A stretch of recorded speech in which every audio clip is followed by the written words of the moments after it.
This is MJ. I'm an author, I'm an artist, I'm an analyzer. Find all my work at mjmunoz.com. Visit the podcast page for show notes and links. Remember to like, share, and comment to help me grow. This is my fully operational Star Wars analysis, episode 56, Bringing Back Luke. This is about the Disney Gallery Star Wars The Mandalorian Season 2 Luke finale big surprise thing. So here's the deal. Excuse me. I really liked this. I really liked getting all this behind the scenes look. I was super disappointed when there was just a single episode of the gallery for season 2 of Mando. I didn't realize why it had happened. I think it came out like months after the show had aired, which I don't know if they do that for secrecy or not, but regardless, I was a little divorced from how things were, and because of all the lockdown stuff and restrictions and everything, I actually I guess that's why the gallery has been so sparse.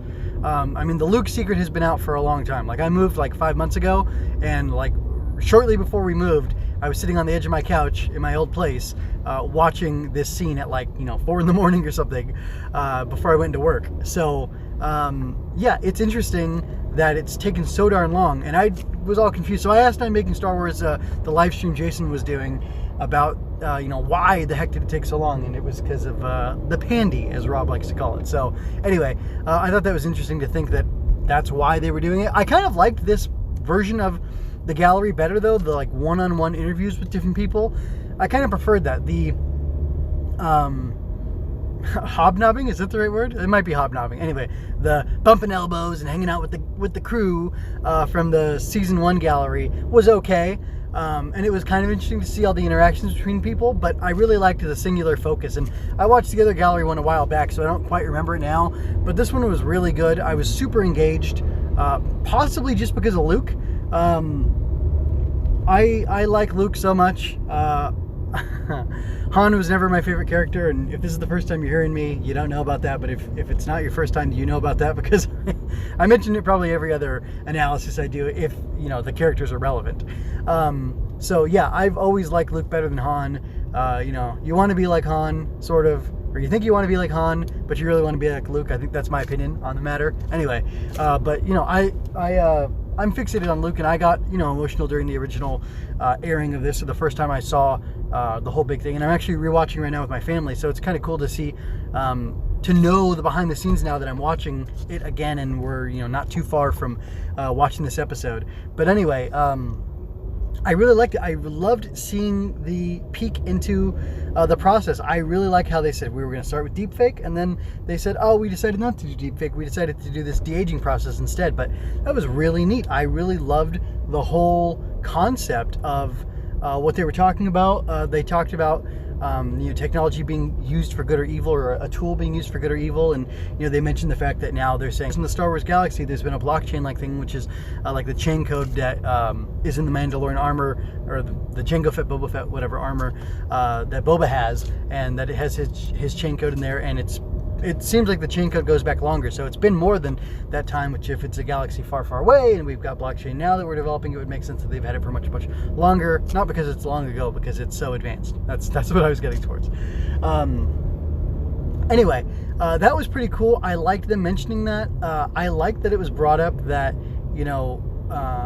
they could have the chain code technology, and how that could hurt people and help people. And it's cool because they reference the chain codes in Bad Batch 2, but it was just interesting to see like how something newish, because Bitcoin, I don't know if it is false to conflate Bitcoin and blockchain.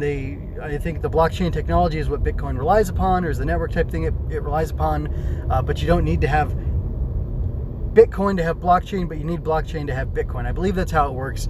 And I found out about Bitcoin like 11 years ago, and foolishly didn't throw any money into it. But anyway, it was kind of cool to see how something new and real world was working its way into Star Wars, kind of like in real time is getting rolled into this science fiction space fantasy thing.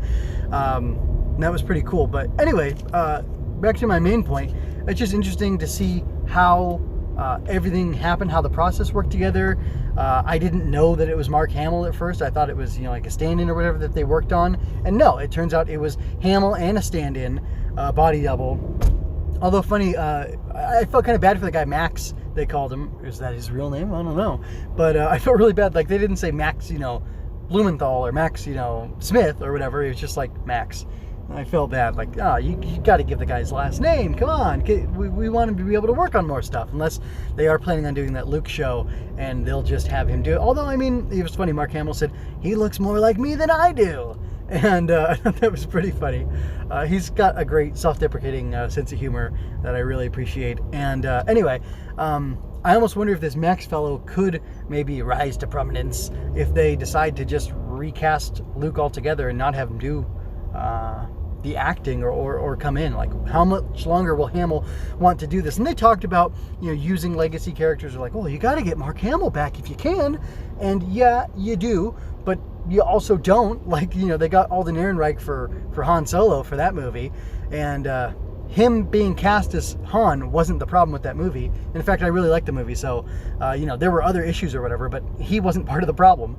And certainly not, what's-his-face as Lando. I mean, he was fabulous. I absolutely loved him. So there should be no issue with recasting these characters.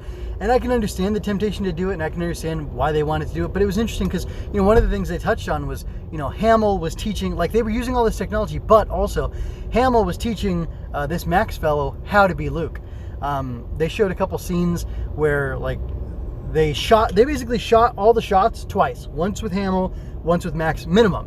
Maybe they did multiple for each of the guys just to get, coverage or pickups or whatever, so they could edit and choose the best takes or whatnot.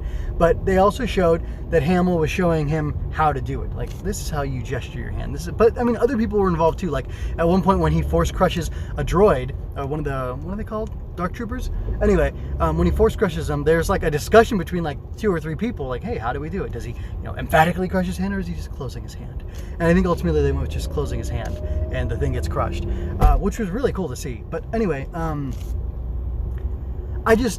I appreciate that they pulled Mark Hamill in. I appreciate that he was willing to do it, and that he did it, and that he was there for all those shots and in his costume and everything. And then they like composited and blended the 2 performances together to get it right. Like when he turns away with Grogu and he's holding on his back, I'm pretty sure that's Max, not Hammil. But obviously when he's holding Grogu, I think that's Hammil. But what was really bizarre was that they synthesized his voice entirely, which something about the voice sounded a little bit off to me. And even like Hammil, while he was giving the interview, he sounded a little more like this. So not like old man voice, like maybe he was sick, maybe he had strep throat or a sore throat or the Rona or who knows what. But it sounded like the guy was sick, and it's like, wow, the difference between those 2 voices is very different. But then again, one is organic and one is synthesized. So maybe that's part of the huge difference in it. It's hard to say. I do like, though, that they confirmed that he did voice that one alien that was like, win the war in not Last Jedi, but Rise of Skywalker, because I was pretty sure, isn't that Mark Hamill? And it sure was. So anyway, I thought that was really cool. There was some funny stuff, like Jon Favreau during part of his interview, who's basically like, there is no Lucasfilm Civil War, everything's fine, I love Kathleen Kennedy, which I don't have a problem with her, like a lot of like a very vocal portion of people seem to have. I love The Last Jedi. I love the Luke stuff in there, believe it or not. If you want to have a discussion with me about how I could love it, I'll tell you. We can talk about it. That's fine. Leave a comment and we'll have a discussion. And let's talk some Star Wars. So yeah. I really liked all this insight into it, and I don't really know what more to say, except I hope we get more, especially more like this. It was so in-depth to a degree that like, this is what I want. This is the kind of extra content, bonus content that I want. And I don't know, how expensive is it to produce? How much goodwill does it make, and how much ROI can you get off of that? Like, I was definitely debating. I had canceled Disney Plus at one point, but I actually had 2 accounts, so then the second one was still active for a while, and I canceled it. And like, this just came out when I didn't have it anymore. But like, if I knew they were gonna have awesome bonus features like this all the time, as much as I hate to give them money, I think I'd do it for a little while longer. But yeah, this is good content. It keeps me coming back for more, and it's just so nice and refreshing to like lift the veil a little bit and let us, like I keep saying, a peek inside. Yeah, that's what we want. I love Star Wars so much. I dislike certain aspects of it or certain things that are being done with it at different times, but like I love it. It's absolutely not part of who I am. I mean, some aspects of it are, but it's not my life. Like, it's not my identity that I love Star Wars or whatever. But I really, really like it. I love it, and I enjoy being critical of it and getting an insight into it. And I feel like people would be less critical of certain things if they had more insight into it. If it wasn't just this black box that out of it, or this mystery box that Star Wars comes out of. But whatever. Whatever. I love the spoilers. I've been following Making Star Wars for years because of all the good spoiler content there. And I think letting people know what the production is like a little bit helps to mitigate some things, and it can give you a little bit of a preview or a foreknowledge of what's going on, so you can kind of set your expectations. And I know they emphasize in this presentation that we don't want people to have it be spoiled. And I thought the whole Plo Koon deception was really great, so just in case it leaks, and I thought that was super cool. But at the same time, like, I don't mind the game of cat and mouse between the producers of content and the fans who want spoilers on it, but I don't think having things spoiled ruins the experience. The next time, and hopefully within a couple weeks, I watch this episode, I might tear up. I might tear up watching it with my kids. My wife, turning her head away in shame about how impactful this moment is with Luke. And like here, I saw snippets of it watching this thing, and I didn't get emotional. I was just excited because it's so cool. But I might do that again, and the fact that I've seen it once already doesn't ruin it for me. So it might even make it a little sweeter. But I did love Filoni explaining, and even Favreau, because I can't remember who wrote the episode, but they were saying, we've seen the X-Wing, then we've seen the lightsaber, then we've seen the lightsaber being employed on a black and white screen going through all these different levels.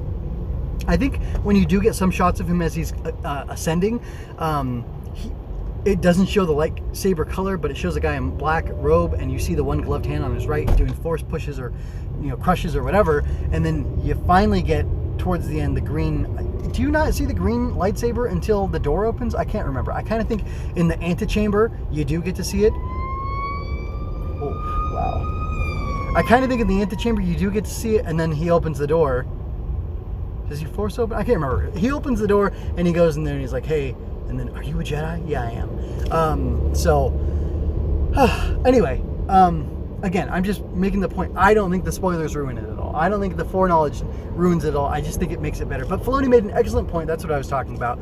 I was distracted by the sirens. That the build-up and the anticipation that he and Favreau structured into the way, regardless of how it was written, how it was shot and how it was directed, how it was delivered to us, it was really awesome. And even Grogu touching the screen and stuff, where you can see the monitor where Luke's coming up, that was just a great touch that they did. And it was oh, I'm Grogu in that moment. I'm wanting to touch that. I'm wanting to feel what's going on there, and I want to see him come out of there. Or I wanted it to be Luke. I couldn't believe it at first. Again, it starts with the X-Wing, and then it accelerates, and you get more and more information, or it escalates rather, until you finally know, oh wow, they really are bringing back Luke Skywalker. I cannot believe they're doing this.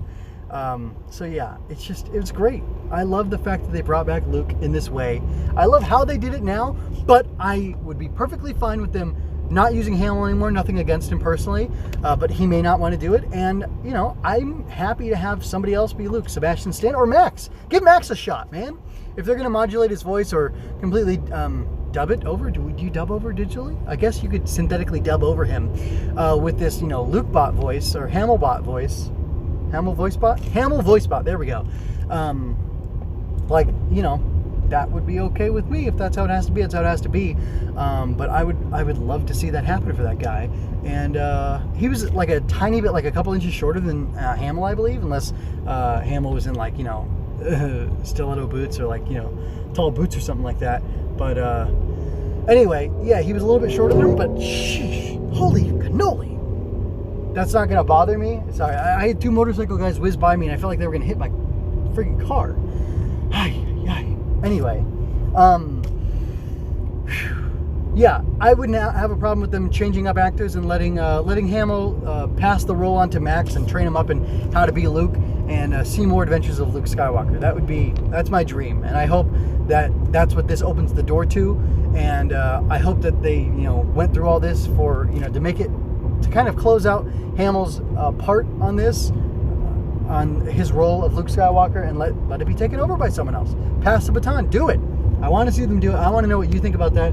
Are you into that? Are you into Max taking over? You think it needs to be Sebastian Stan, or should it be somebody else altogether? I'd be really curious as to what you have to say on that, and what your thoughts were in general on the gallery. So yeah, with that, I'm going to go ahead and get out of here.